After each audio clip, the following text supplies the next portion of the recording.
You might be coming to this video. Let's talk Engelhard about 10-ounce silver bars from the companion video about 1-ounce silver bars. If you haven't seen that one, you might want to go ahead and check it out first. You don't have to watch them in size order, but maybe it'll make a little bit more sense. In this video, we're talking about the most commonly encountered 10-ounce silver bars from Engelhard.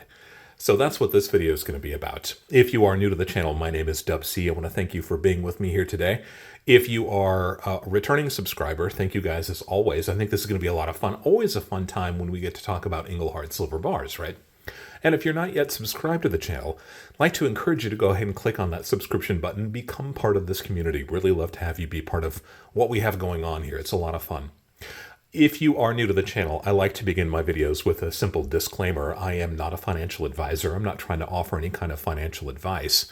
I'm just trying to share some of my experience having bought and sold precious metals and rare coins for the last 30 or 40 years. And I like to begin my videos with a couple of definitions. I'm going to take a little bit of a deeper dive into some of the things that we're going to be talking about here, because I've got some definitions that I think are really going to help those folks who are a little bit newer to the idea of stacking precious metals, silver bars in particular, and Engelhard silver bars specifically.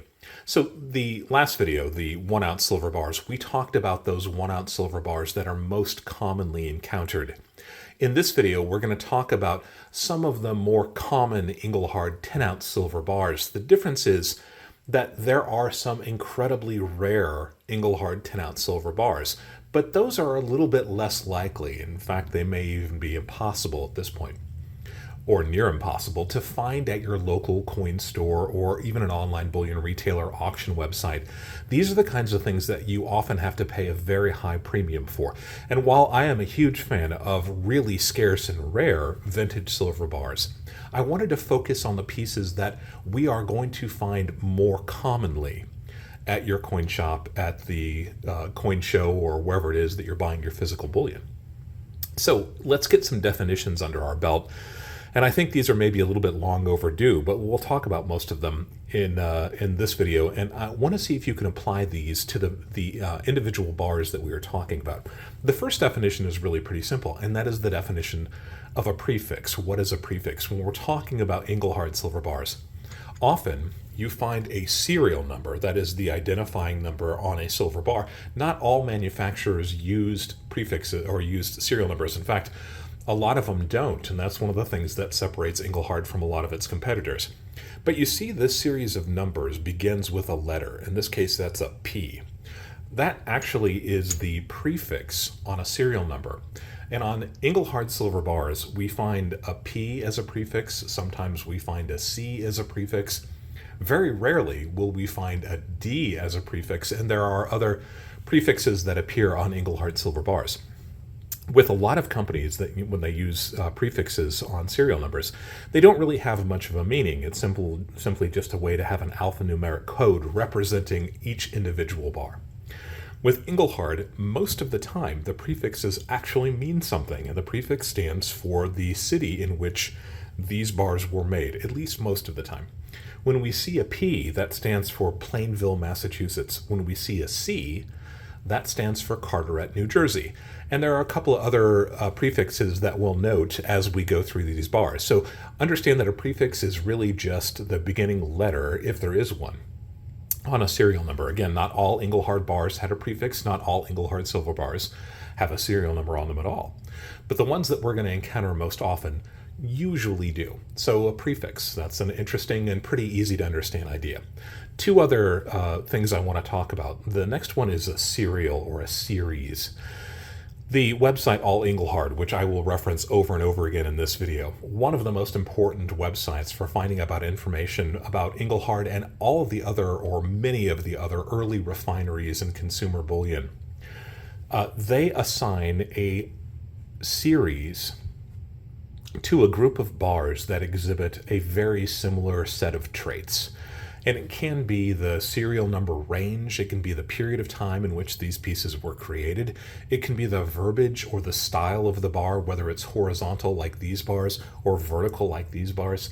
There are different series that All Engelhard has assigned to groups of silver bars. And in the case of this video, we'll be looking at 4 or 5, maybe 6 of the most commonly encountered series. But I want you to take a look at, or be thinking about, how we skip around from one series to the next. We'll be skipping over several series. Most of these are in single digit or double digit series, 1 through 12, 15, that kind of thing. When you hear me skip over a group of bars, that's actually a pretty good indication that those bars exist, but they are actually quite scarce. So you can see that we're going to be talking about the common ones, but that shouldn't keep you from looking out for these particularly rare bars, because those are the ones that collectors really want. And if you find one of those, you've got something that is truly special. So a couple of definitions, and before we jump into talking about these beautiful silver bars, I wanted to talk about the type of technique that is used to create most of the vintage silver bars that we see here and others from other refineries. There are 4 or 5 different types of silver bars, and it's important to understand that not everybody uses the same definition to differentiate between one style of manufacture and the next. But these are the terms that you are also most often going to be hearing, and I think it is a beneficial thing to kind of get in your mind the idea of how these bars are made.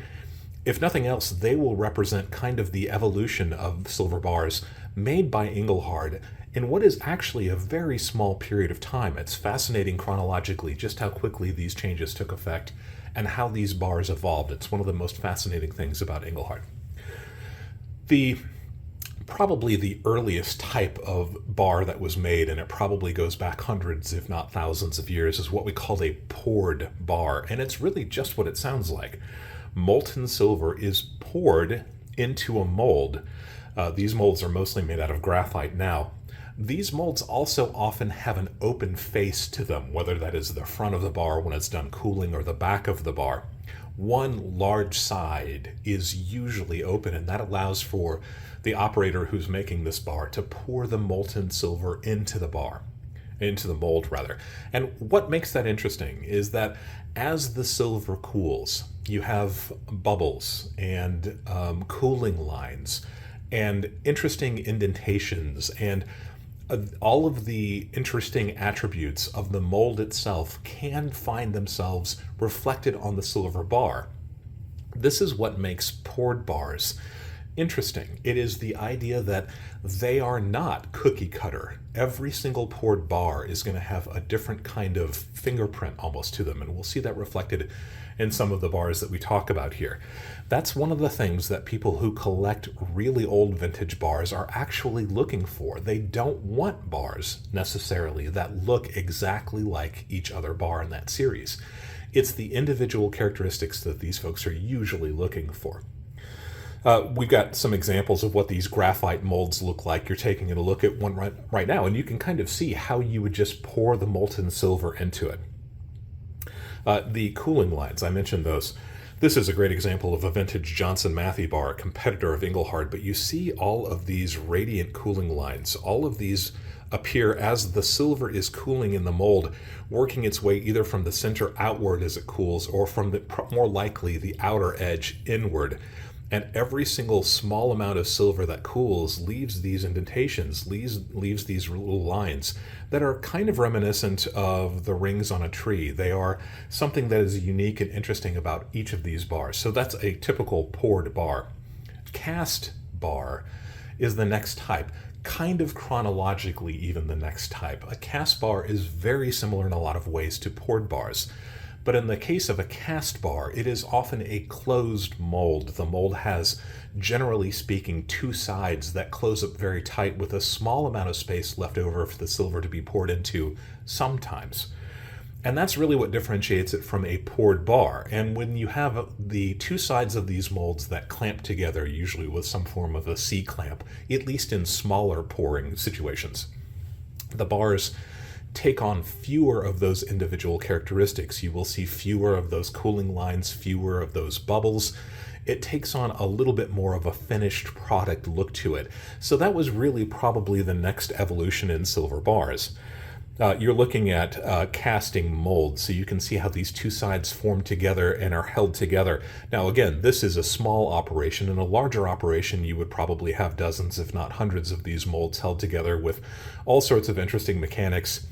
And the other way that cast bars are made sometimes is that silver shot, rather than molten silver, is poured into the mold to fill it up to the top. Silver shot is pure BBs, almost little balls of silver. You're looking at an example of what silver shot looks like. And sometimes these are called granules. They go by grains and other names. Shot seems to be the more common term for these. So you fill the mold up with the shot, and then you pass the mold, either one or in a consecutive line, through some type of furnace that turns the solid shot into molten silver, and thereby it fills out the mold and creates the identical bar from the one that was produced before it, and so on and so forth. A little bit more of a finished style bar. That's a cast bar. I note that all Engelhard uses the word cast more often than poured. I tend to use the word poured more often. They are obviously quite similar in terms of their style and technique and their age, but it's interesting to note that some people use those words interchangeably, and in fact, all Engelhard actually sometimes uses those words to describe the same type of bar. You're looking at an example of where you've used both of those terms for one particular bar. But they are kind of different from each other, even though they share a lot of the same characteristics. The next form of bar is called an extruded bar. This was probably the evolution also that came next. And this is when you take a large silver bar, probably a poured bar. In this case, it would be called a billet. Keep in mind that this term is something that is used in all sorts of industries, not specifically silver. But this large billet is then heated up below its melting point, but enough to make it soft, and then it is forced through a die that creates a continuous length of silver. And the benefit of that is that it's a very quick process to make. All the bars look very uniform. They have a nice finish to them. You can cut them to length and to weight, and then you can stamp them with the company's logo or its purity or whatever else you want to. So that was probably the next evolution of the silver bar. And you're looking at an example of an early Engelhard extruded bar. You can kind of get the idea. You can see how this would be passed through a die at a very high amount of pressure to create these nice smooth surfaces. Definitely an advancement over the old poured types if you are trying to avoid those characteristics that makes each bar individual and different from one another. And then the final version of a silver bar, and this is true of silver, platinum, and everything else, would probably be what we'd consider to be a minted or a pressed bar. Sometimes people use those words interchangeably. And in this case, you have a blank or a planchet that is an amount of silver that is roughly the shape that you want it to be. You put it on a die in a press, some kind of a machine press that has an obverse and a reverse, or a front and a back of the die. And then under incredibly high pressure, you stamp that information into the bar.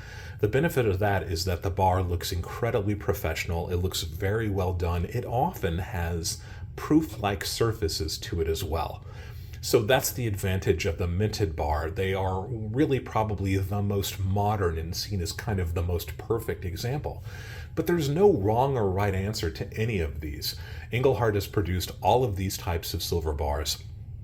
I personally prefer the older style, but Engelhard also had versions of these later styles. And if you've picked up a silver bar recently, chances are it's more of a minted bar. Those Pamp Swiss bars that you can find at Costco are a really good example of what a modern minted or pressed silver bar looks like. So now we've got several different types of silver bars. Let's dive into the most commonly encountered 10-ounce silver bars from Engelhard. And this will be a two-part series. We'll talk about its older bars first, and then we'll talk about, and I hesitate to use the word newer because the most recent of these bars is still 35 or 40 years old, but we'll get into it as we talk about this top row of bars first, starting over here chronologically at the left side.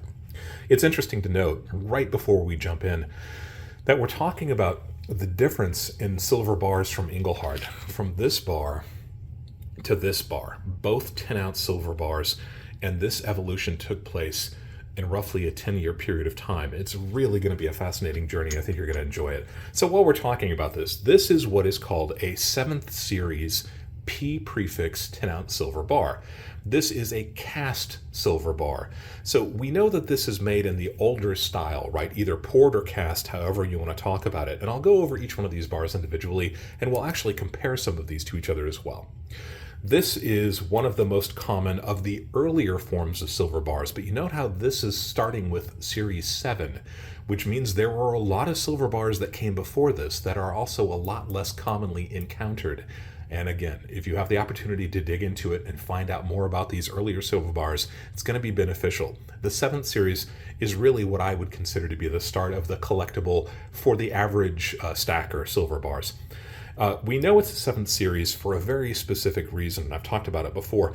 Engelhard actually indicated the purity of the silver, 999 fine. You can see that up here at the top. But they left a small space between the 2nd and the 3rd 9. Do you see how much of a space there is? Originally, in one of the older series of Engelhard bars, there was a period there to represent kind of a millesimal fineness, 99.9, and they decided to remove it, but they left the space here. That's really how it's easiest to determine that this is a 7th series Engelhard cast bar. So this was made from molten silver, likely poured into a mold or poured into a double-sided mold of some kind. You can see that it's got sloped edges to it and a very old-fashioned ingot style to it. It's one of the things that makes these bars most interesting. You can see that there are devices left over, artifacts left over from how they stamped the serial number. Of course, it does begin with a P, so we know this is Plainfield.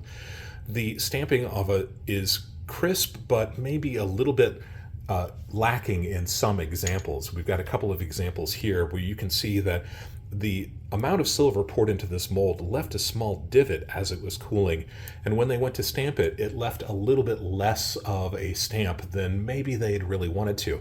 At the time, these were more institutional, industrial use bars, so they were probably just fine with it. You can really see some of the artifacts on this bar.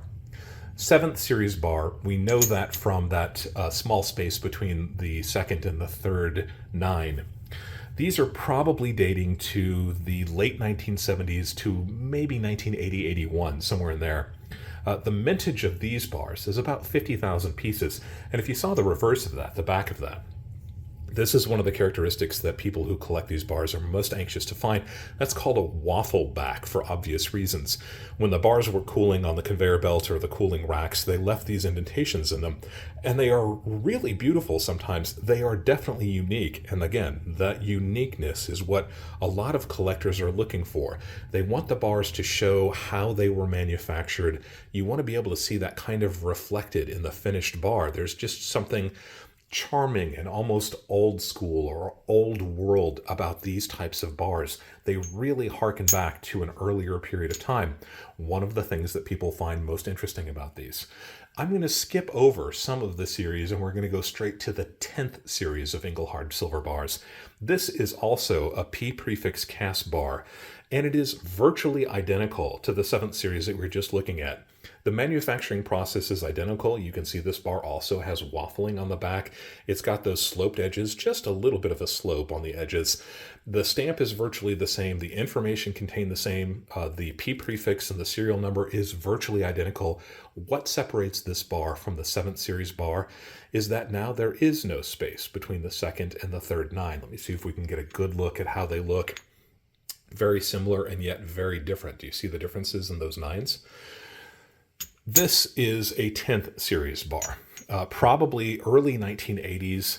Again, it was made in Plainfield, Massachusetts. The mintage of this bar, also about 50,000 pieces. It's important to remember that when we're talking about these silver bars and the mintages, all Engelhard has been able to define these, how many pieces were made, and they've got really good methodology to help them out. It's not like Engelhard just published its minting standards, but we have a pretty good idea that this is accurate. However, all Engelhard goes out of their way, and I'd like to emphasize this too, that silver has spiked in price many times since these bars were made. And when that happens, these bars were some of the first to go, especially as we saw the evolution of Engelhard silver bars from one style to the later style.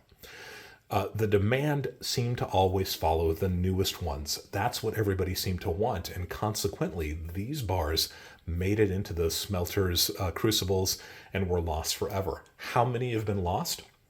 There's simply no way to know. but I think maybe 50% of them is probably a pretty good guess. So if these were made in numbers of about 50,000 apiece, the 7th and the 10th series bar, now there are probably somewhere around 25,000 examples left. That is a pretty small number of silver bars. And these bars are very old. They're always falling to attrition. That is loss, that's theft, that's meltings, and everything else that's associated with it. I actually kind of differ a little bit from allengelhard.com. The series that they've assigned to the 7th and the 10th series, to me, these bars are so similar, I would really prefer to call them different types of the same series, right? It's just a small variety change. There is some difference with the serial numbers, but I don't think that's really significant enough to call these a 10th series. I think it gets to be confusing, and maybe it's just my experience, and I'd love to hear your opinion about this too, especially you guys who stack Engelhard. This is my sole example of a 10th series bar. I have dozens of the 7th series bar, but this is the only 10th series that I've ever been able to find. So for some reason, at least where I am in the Midwest, they just don't seem to come up very often. Do you experience the same thing? Do you have as many 10th and 7th series bars, or are you weighted more to one than the other? It is really peculiar that the amount of time I've been doing this, which is probably somewhere around 25 years, I've only got the one example. Kind of strange, isn't it? So I think that maybe they are more, series the same. They are treated by most collectors about the same. My feeling is always going to be, coming from the world of numismatics, that you go with the older version. So if you're handed the opportunity of a 7th or a 10th, maybe you would go with the 7th first. But for me, like I said, since I have so few examples of those 10th series, I might actually drift a little bit more towards the 10th series bar. Now, I told you before that all Engelhard considers these to be cast. And one of the ways that we differentiate between a cast bar and a poured bar is that those older style poured bars often have those radiant cooling lines that are really indicative of a bar that has cooled rather quickly and made those lines as it cooled. I have an example of, it's another 7th series bar, but you can see the cooling lines on this bar are pretty evident. So for me, I would almost be more comfortable calling a bar like this a poured bar rather than a cast bar. There you can really see those cooling lines there. This bar also has lots of faults and lots of divots in it, and it doesn't have a waffle back. I am fond of calling these archipelago backs because they almost look like a chain of islands on the back. An interesting example, is it evidence that these are poured more than cast? I leave it up to you, but I'm comfortable calling these groups poured bars. I said that I was going to skip around a little bit. We went from 7 to 10. Let's go back to 9th series bar. This bar looks very, very similar to the 10th series bar that we just looked at. You can see the spaces between the 9s and those. Identical, right, compared to the 7th series. It does not have a space anywhere else. The verbiage is the same. The stamp is the same. The finish on this bar is a little bit unusual in that it's got these very fine lines that you can kind of hear as I drag my pointer over it. This bar is unusual in that it is a 9th series bar, but what makes this identifiable easiest as a 9th series bar is that prefix. We mentioned the other two bars that we've already talked about are P prefix. That means they're Plainville. What does the W represent? That represents Engelhard's West Coast facility in Anaheim, California. So we know that the West Coast facility wasn't around for very long, 1979 to 1981, plus or minus a few months. And in that period of time, they only made about 18,000 of these bars. So if you have an opportunity, if you're given a choice, we call that Dubsey's choice. If you walk into a coin shop, they've got 5 or 10 of these bars, and you notice that one of them has a W prefix, those are a little bit more sought after by collectors. I think they can command a little bit more of a premium. So I would keep my eyes open for a W prefix bar, and that would probably be the one that I would go for. 18,000 mintage, if we apply that same loss of maybe 50% of the bars, that means we're down below maybe 10,000 bars that still exist with this W prefix. A cast bar, a W prefix, this is bordering on a highly collectible bar, but it's still something that you might encounter in the wild, so it's good to be armed with that information. Look for those W's, and if you get an opportunity, all things being equal, you don't have to pay a huge premium for it. I'd probably snap up the W before I got either of those other two bars. We've got one more bar, to talk about in this group, and that is the 11th series bar. So we're skipping back and forth a little bit, but we're going to end this video on the 11th series bar. And if you're looking at these, your initial instinct, especially if you're not that familiar with Engelhard bars, is you've already seen this 3 different times, right? These bars look very, very similar. We mentioned the production methods of the silver bars for a reason. This is not a cast or a poured silver bar. All of the information looks identical. The logo for Engelhard looks very, very similar to the previous bars. You can see this is a P prefix bar as well. The 9s all look like the 9s. It looks very similar on the surface, but when you really start to examine this bar, you can feel that this was made in a different manner. That is the 11th series P prefix. All Engelhard calls these bars machined. So this is an entirely different process of making these bars that was definitely an evolution as Engelhard was going very quickly into the consumer bullion market. These were probably 1983, probably somewhere in there, 1983 plus or minus a few months on either side also. The mintage of these bars, about 200,000. So now we're actually stepping up production, and this is a pretty highly processed and manufactured bar, 200,000. Even if we apply that 50% loss, which I'm not so convinced would really be appropriate for these bars, you're still talking somewhere in the area of 100,000 bars. That is a considerable mintage that you still get to deal with. But I want to compare and contrast the 11th series bar with the older poured styles, because while they do look quite similar, if you're just giving them a glance, you can see that the manufacturing techniques of these are entirely different from one another. It's really helpful if you have them in hand, but disregard the way that they have the similar stamp on them and just look at the manufacturing process of them.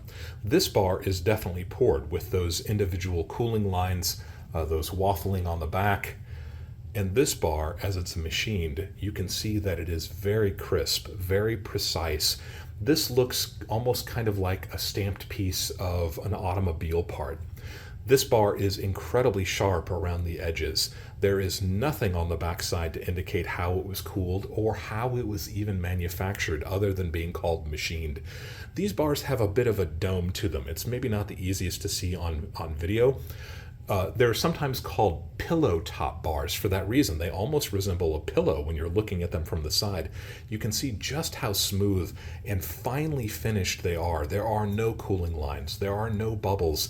There are no striations. It is just a machined piece of metal, highly machined piece of metal. So those are the last bars in what we would call kind of these horizontal bars. It is important to understand that these bars, while they are collectible, and this is a desirable bar if you come across it at a local coin shop and there is no premium on it, these bars are not as desirable as these bars. So there's nothing wrong if you want to collect them. But I want to arm you with as much knowledge as possible. The 11th series bars came significantly later. They were a different style of manufacture, and they do command different premiums from those who really understand the differences. So hopefully you can tell that there is significant differences in how these are made and what the finished product look like. I said that the sides of these older poured or cast bars are kind of angled in. Do you see that?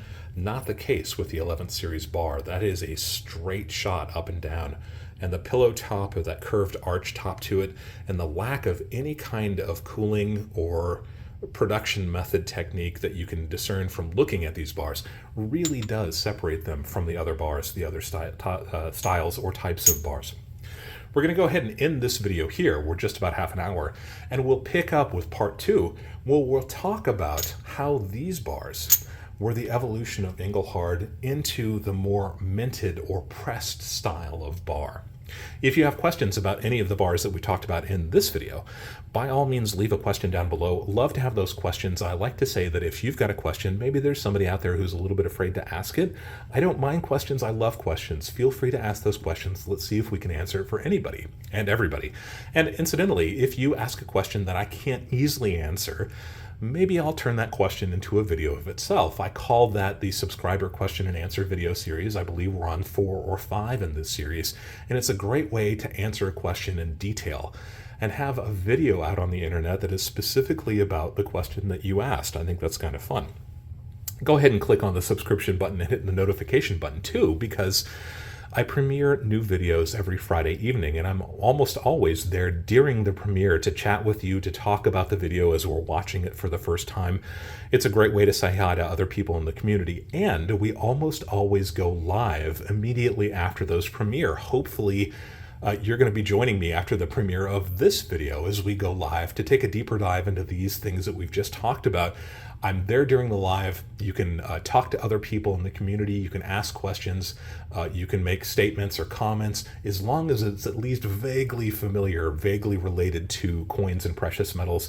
I entertain pretty much any questions. It's a fantastic way to start the weekend. I really look forward to those live streams. So definitely join me for one of those if you haven't ever before. They're a lot of fun. I like to end my videos by saying, always be learning.